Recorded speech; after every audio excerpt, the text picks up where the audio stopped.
No problem. Hi, everybody. This is Gertrude Mache again here in sunny Wellington, New Zealand. I have yet another amazing guest by the name of Alison Jacobson in the United States. Alison, welcome. Welcome, Gertrude. Thank you so much for having me. As you said, my name is Alison Jacobson. I live in Wilton, Connecticut, which is very close to New York City, and I'm 53 years old. And my whole life has evolved from the tragedies I've experienced. In 1997, I lost my first son, Connor, to SIDS, or cot death. My second has intellectual disabilities. I went through a horrible divorce from somebody who was verbally and emotionally abusive.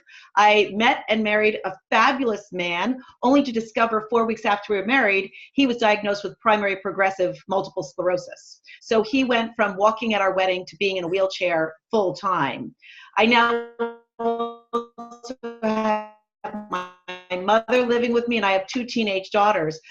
So I started out in public relations, but when my son died, I felt compelled to do something else. I knew I needed to be doing something and felt like I was being pushed by my guardian angel. So I started a brand as a blogger called The Safety Mom, and I do blogging and TV segments and write about all sorts of safety issues, but also overcoming tragedy and how do you move past grief to find your true purpose in life and your true passion. I might also add that after my divorce, I had to declare bankruptcy, so I had nothing. But I'm happy to say my blogger career is wonderful, and I also went full circle because now I am CEO of First Candle, which is the national nonprofit organization here in the United States combating SIDS and other sleep-related infant deaths.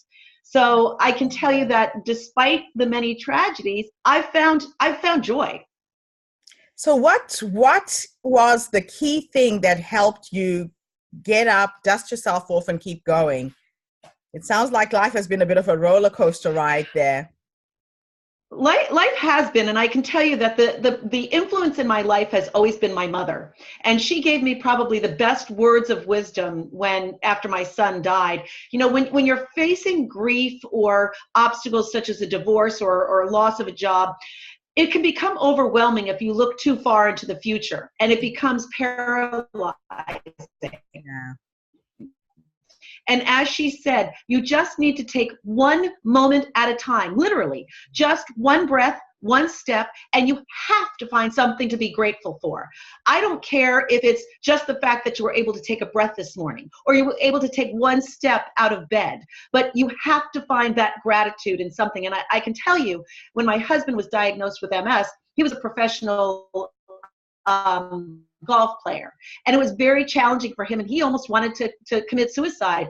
And I said, you have to find a passion, you have to find out what's going to keep you going. And he now has found this device called the Paramobile, which is a golf cart that allows him to get strapped in, stand at the golf in this golf cart, stand at the hole and play golf. And now he works with people who are military vets, stroke victims, and helps them play golf. So once you find how to give back, and also once you stand in your truth, right? We're so worried about how we're perceived and what people think of us. And I actually started a Facebook community group, my 50 some odd year old life. And it's not about an age, it's about an attitude of just living who you are, not in any judgment or any self-criticism, and putting yourself out there.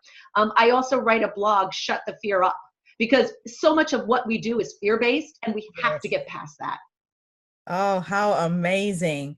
So give me 3 tips that you would give another woman or somebody out there who's listening to this podcast, who's experiencing something similar to what you have gone through. 3 nuggets of wisdom. What would those be? Number 1 is don't be afraid to share. Get your tribe around you because you need help getting through things. So don't be afraid to admit what's happening to you. Number 2, breathe. Breathe. Take one step at a time, and you will get through that.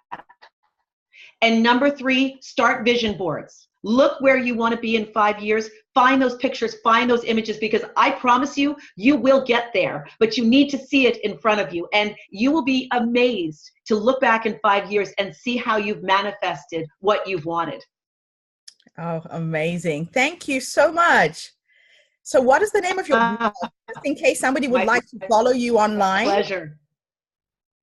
So my website is safetymom.com, and you can find links to everything. And my Facebook group is my 50-some-odd-year-old life. And I invite everybody to join, and let's start sharing and appreciating each other. Thank you so much, Allison. It's such a pleasure to have met you. And thank you for coming online and sharing during this podcast. My pleasure. Thanks for having me. Bye-bye. Bye.